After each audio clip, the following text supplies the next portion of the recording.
Quotations from myself, segment 41, quotation number 478.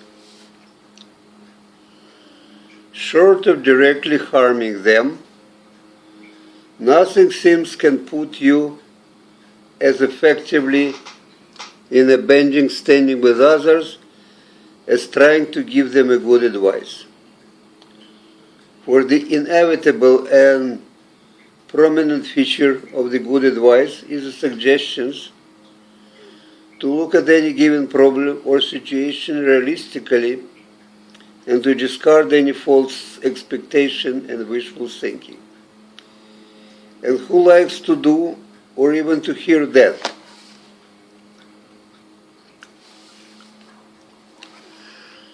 (479) Knowledge without courage to act upon it is like a loaded gun without a trigger. Both are utterly useless and present danger only to their owners.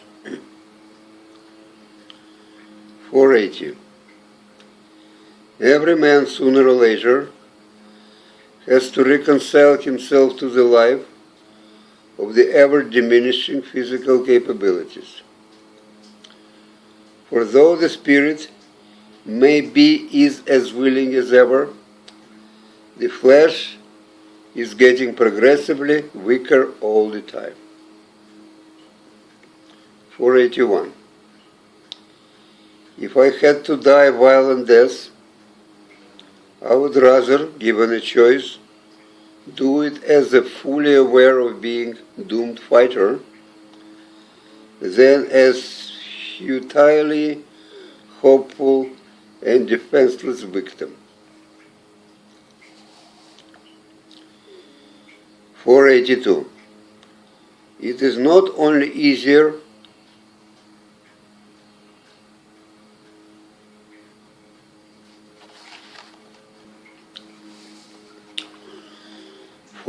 again. It is not only easier not to make enemies, than to make friends, but also in the long run it is much more important. Let me repeat. It is not only easier not to make enemies than to make friends, but also in the long run it is much more important. Here are some of the probable reasons why. People in general are hard to please, and continued mutual pleasure is the best fuel of friendship, but easy to hurt, and harm is the ostensible cause of animosity. Furthermore, pain is remembered longer. Our very survival depends on it than pleasure. Finally, to close the circle, people are more eager to harm, it is instinctive and therefore easy, than to help. It must be cultivated and therefore is more difficult. Consequently, in return, they appreciate more being spared the pain than being given the pleasure. To repeat again, one should put much more energy into trying to avoid making enemies than into gaining friends. For the harm which could be done to us by our numerous enemies, both individually and collectively, significantly outweighs the benefits derived from our rare friends. 483. Those who are too hungry cannot be relied upon to judge the quality of food. 484. Living is like walking on a narrow plank thrown over the abyss. One should never look down. 485. As unnatural as it may seem, some people grow so much accustomed to their emotional pain and mental anguish that it literally becomes their raison d'etre, and they would, against their best interests, vehemently resist any attempt by others to help them to relieve it.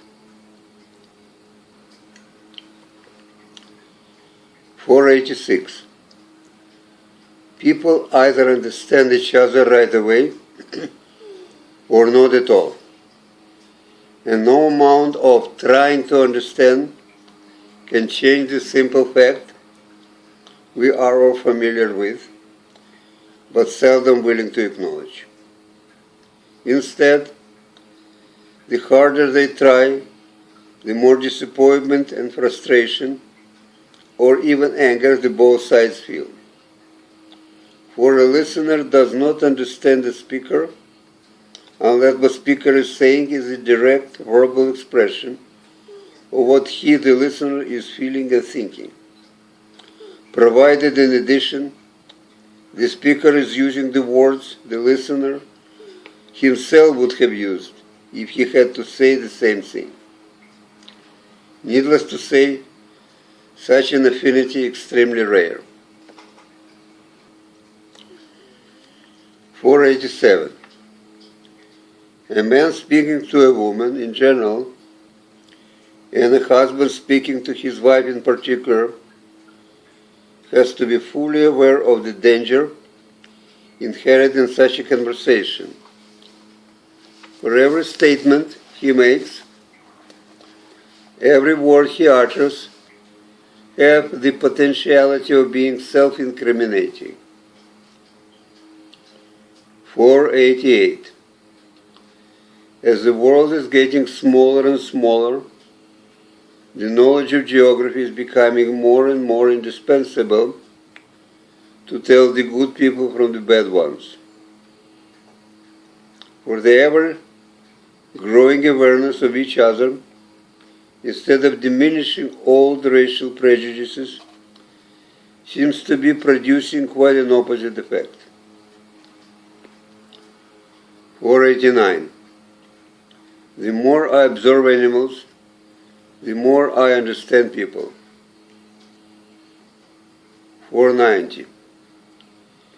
A woman uses sex to get a man uses woman to get a sex. For a woman, sex is the means. For a man, it is the end.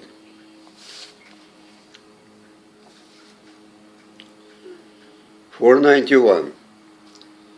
If you are planning to have children, first of all you must ask yourself a question. Am I capable of resigning to whatever may happen to them in the future and of reconciling myself to it? For before giving a life to a child, one has to accept its death. And if one cannot, one better not to have children at all. 492. Parents should forever ask their children forgiveness for bringing them into this world. 493. If you want your child to grow a happy person, you should teach it to derive the satisfaction, not from owning things, but from knowing them.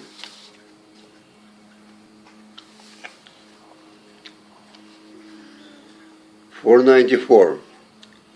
There is at least one good thing about being poor. Your children aren't waiting for you to die. 495. As one grows older, minimizing the effort and conserving the energy become of necessity the first priority in life. 496. Security and stability are inimical to creativity. 497. If a conversation is essentially an exchange of opinions, and not all are, an almost instinctive impulse to disagree with the point of view of one's interlocutor manifests itself much more often than an inclination to agree, which is quite understandable, considering that in disagreeing we, without even being fully aware of it, assert our individuality and independence of mind, while by agreeing we feel as if surrendering both.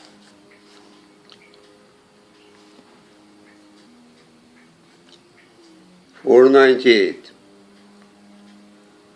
Though the hope in all human emotions and aspirations depends the least on the external proofs of its soundness and validity, and has been observed to survive on the most meager diet of them, yet even it would eventually starve to death in sometimes seemingly boundless desert of relentless misfortunes.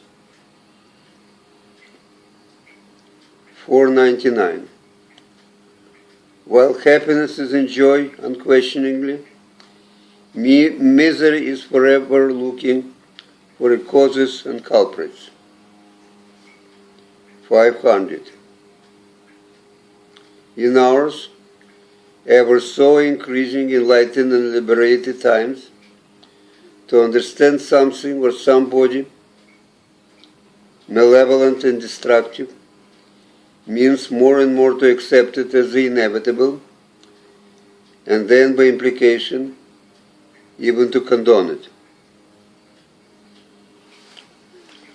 501. Any prolonged relationship of two persons, be it between friends, spouses, or even parent and child, often leads to the gradual accumulation of mutual hurts and grievances, both real and imagined. As years go by, such a relationship begins more and more to resemble a room cluttered with too many pieces of furniture. In such a room, the occupants have to continuously improve their maneuvering skills to avoid or to minimize the pain of hitting against the seemingly omnipresent protruding parts and sharp edges.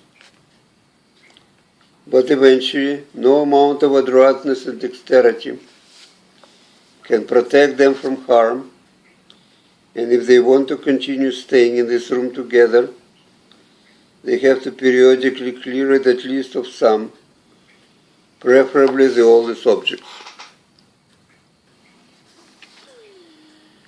502. Nowadays, more and more often, when listening to women, one gets the unmistakable impression that the only reason men were put on this earth is to make women happy. And God forbid if they fail, individually or collectively, to live up to these expectations.